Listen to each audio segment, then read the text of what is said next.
وبركاته. إن الحمد لله نحمده ونصلي على رسوله الكريم. أما بعد، بسم الله الرحمن الرحيم. قال الله تعالى في القرآن الكريم: هل أتى على الإنسان حين من الدهر لم يكن شيئا مذكورا. الآيات.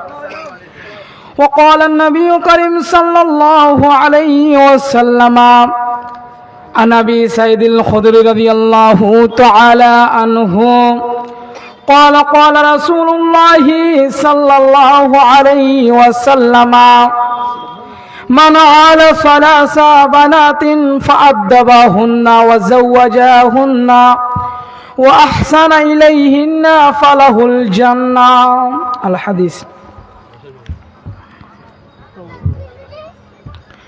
কোন দেশেরই মেয়ে তুমি, কেমন তোমার বাপ, ফেসবুকেতে ছবি ছেড়ে করছো কেন পাপ।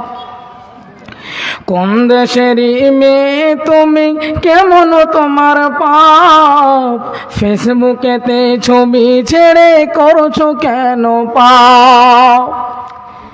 ছেলে মেয়েদের কাছে বসে শিক্ষা দে না ভাই, মা বাবাকে কেমন লাগে ফেসবুকে যে গায়। ছেলে মেয়েদের কাছে বসে শিক্ষা দে না ভাই, মা বাবাকে কেমন লাগে ফেসবুকে যে গায়। লজ্জা শরম হয় না কেন, চাও না কেন মাফ, ফেসবুকেতে ছবি ছেড়ে করছো কেন পাপ মে, ফেসবুকেতে ছবি ছেড়ে করছো কেন পাপ। সম্মানিত শ্রদ্ধেয় আমার পার্শ্বে বসে থাকা আমার শিক্ষক মহাশয় ও আমার সামনে বসে থাকা আমার বাপজানেরা, তাই আমি সর্বপ্রথম সেই মহান আল্লাহ রাব্বুল আলামিনের প্রশংসা করি, যিনি আজকে আমাদেরকে এই জালসার মাহফিলে আসার এবং তারই শুকরিয়া আদায় করার তৌফিক দান করেছেন। তাই একবার সকলে বলুন আলহামদুলিল্লাহ। তারপরে আমাদের ধর্মের গুরু, ধর্মের নেতা আকাই নামদার তাজদার মাদানী মা আমিনাল্লাহ মুরুর দুলাল, তাই একবার সকলে বলুন সাল্লাল্লাহু আলাইহি ওয়াসাল্লাম। তার উপর লক্ষ কোটি দরুদ শান্তি বর্ষিত হোক। আল্লাহুম্মা সাল্লি আলাই, আল্লাহুম্মা বারিক আলাই। আমি আপনাদের সামনে আজ সংক্ষিপ্ত সময়ে যে বিষয়টি নিয়ে উপস্থিত হয়েছি সেটি হলো পিতামাতার হক ও সন্তানের কর্তব্য। পিতামাতার হক ও সন্তানের কর্তব্য। আল্লাহ রাব্বুল আলামিন পৃথিবীতে সমস্ত মা বাবার একটা হক রয়েছে এবং মা বাবার সন্তানের উপর একটা হক রয়েছে, আর সন্তানের প্রতি একটা হক রয়েছে মা বাবার। সেই সন্তান মাকে কিভাবে শ্রদ্ধা করবে, সেই সন্তান বাবাকে কিভাবে শ্রদ্ধা করবে। আল্লাহ রাব্বুল আলামিন বলছেন কুরআনুল কারীমের মধ্যে, কাইফা তাকফুরুনা বিল্লাহি কুনতুম আমওয়াতান ফাহইয়াকুম সুম্মা ইউমীতুকুম সুম্মা ইউহয়ীকুম সুম্মা ইলাইহি তুরজাউন। আল্লাহ পাক বলছেন, হে মানুষ, তোমরা ছিলে মৃত, আমি তোমাদেরকে জীবিত করলাম, আবার এই জীবিত থেকে মৃত্যু ঘটাবো, আবার এই মৃত্যু থেকে জীবিত করব, আবার তোমাদেরকে সে আল্লাহর কাছে ফিরে যেতে হবে। মানুষ জন্মের আগে মৃত ছিল, এই কথা বৈজ্ঞানিক সহ বলছে, কিন্তু আজকে আমাদেরকে সেই বৈজ্ঞানিকের কথাই চললে হবে না, মানুষের কথাই চললে হবে না। আল্লাহর কোরআন কি বলছে সেই দিকে ফলো করে চলতে হবে। আল্লাহ রাব্বুল আলামিন কি বলছে সেই দিকে ফলো করে চলতে হবে। আল্লাহর কোরআন বলছে, বিসমিল্লাহির রহমানির রহিম, هل أتى على الإنسان حين من الدهر لم يكن شيئا مذكورا। আমার আল্লাহ পাক রব্বুল আলামিন বলছেন, হে মানুষ, তোমরা ছিলে মৃত, যখন তোমাকে পৃথিবীর বুকে আনা হলো তখন তোমাকে কেউ চিনত না, তোমাকে কেউ জানতো না, তোমার নাম জানতো না, তোমার পরিচয় জানতো না, তোমার বংশধর জানতো না। মহান আল্লাহ রাব্বুল আলামিন বলছেন, বান্দারে আমি তোমাদেরকে কেমন করে সৃষ্টি করলাম শোনো। আল্লাহর কোরআন বলছে আমি তোমাদেরকে সৃষ্টি করলাম ফাইন্না খালাকনাকুম মিন তুরাবিন। মহান আল্লাহ রাব্বুল আলামিন বলছেন আমি তোমাদেরকে সর্বপ্রথম সৃষ্টি করলাম মাটি দিয়ে, তারপর সৃষ্টি করলাম পুরুষের স্পর্শ পানি, মহিলাদের অভাব দুটি দিবিরে। সে মায়ের গর্ভের ভিতর সেই আল্লাহ রাব্বুল আলামিন সেই নাপাক পানিটাকে রক্তে পরিণত করল। রক্তে পরিণত করার পর আল্লাহ রাব্বুল আলামিন কচি কচি গোশত তৈরি করলেন। সেই গোশত দিয়ে সুন্দরভাবে একটি হাড় তৈরি করলেন, সে হাড় দিয়ে সুন্দরভাবে একটি বডি তৈরি করলেন। বাপজার আমার, আল্লাহ রাব্বুল আলামিন কত সৌন্দর্য করে সৃষ্টি করেছেন আপনাকে আমাকে।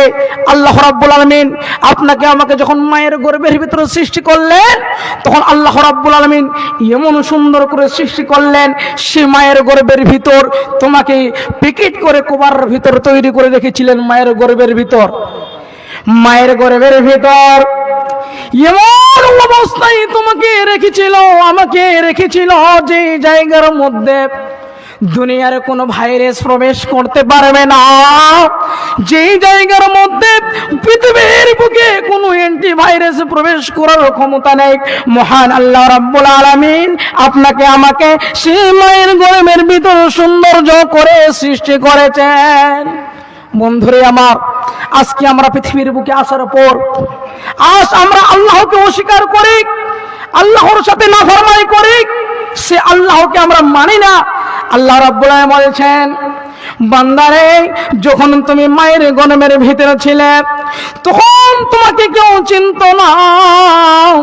আমি সেই ইচ্ছে করলে সে মায়ের গর্ভ থেকে তোমাকে আমি মরা সন্তান হিসাবে পৃথিবীর মুখে নিয়ে আসতে পারতাম।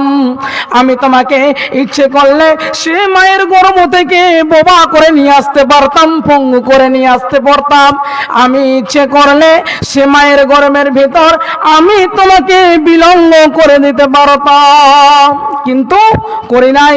আল্লাহ রাব্বুল আলামিন বলেন আমি তোমাকে মায়ের গর্ভের ভিতর এমন ভাবে সৃষ্টি করলাম নিখুঁত ভাবে, সে মায়ের নাভির সাথে তোমার নাভিকে যুক্ত করে দিয়েছি।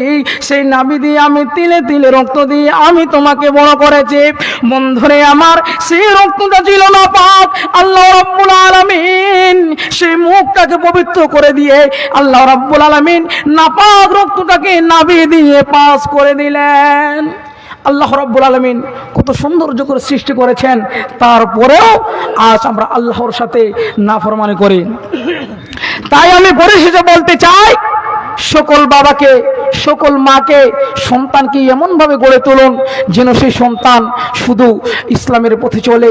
শুধু সেই সন্তান এমনভাবে তৈরি করুন সেই সন্তান যেন তোমার খেদমত করতে পারে। সেই সন্তানকে লাখ লাখ টাকা খরচ করে আপনার সন্তানকে আপনি মাস্টারি ডিগ্রি কমপ্লিট করিয়ে কোনো লাভ নেই। কেন লাভ নেই? আমি বলছি আপনাদেরকে, এটা বলেই শেষ করব, এই জন্যই লাভ নেই। আপনি আপনার সন্তানের গার্জিয়ান, আপনি আপনার সন্তানের বাবা, আপনি আপনার সন্তানের মা, আপনি আপনার সন্তানকে লাখ লাখ টাকা খরচ করে স্কুলে পড়ালেন, ডিগ্রি কমপ্লিট করলেন, কিন্তু আপনি যখন মারা যাবেন আপনার জানাজাটা পড়ার তৌফিক হবে না, আপনার জানাজা পড়ার তৌফিক হবে না, জানাজা পড়াতে পারবে না। আর দ্বীনি শিক্ষা এমন এক শিক্ষা, যেই শিক্ষা শুধু জানাজা পড়ার নয়, আপনাকে কিয়ামত পর্যন্ত সাদকাতুল জারিয়া হিসাবে সেই সন্তান যদি হাত দুটো তুলে আল্লাহর কাছে দোয়া করে, সেই দোয়া আল্লাহর কাছে গিয়ে কবুল হয়ে যায়। কারণ আপনি আপনার সন্তানকে পৃথিবীর বুকে সে আলেম করে গিয়েছিলেন, কোরআন শিক্ষা দিয়েছিলেন, নবীর হাদিস শিক্ষা দিয়েছিলেন। সেই সন্তান দোয়া করলে আল্লাহর কাছে সেই দোয়া কবুল হয়। তাই আমি পরিশেষে দোয়া করি, রব্বুল আলামিন তুমি আমাদের সকলকে সে পিতামাতার খেদমত করার তৌফিক দান করো। তাই আমি পরিশেষে এখান থেকে করছি, যদি বলার মাধ্যমে, ভাষার মাধ্যমে ভুল ত্রুটি হয়ে থাকে তাহলে নিজের ছেলে অথবা ভাই মনে করে ক্ষমা করবেন এবং আমার জন্য দোয়া করবেন, আমি যেন আপনাদের সামনে সহি কোরআন ও হাদিসের আলোকপাত করতে পারি। ওয়া আখিরি দাওয়ানা আলহামদুলিল্লাহি রাব্বিল আলামিন। আসসালামু আলাইকুম।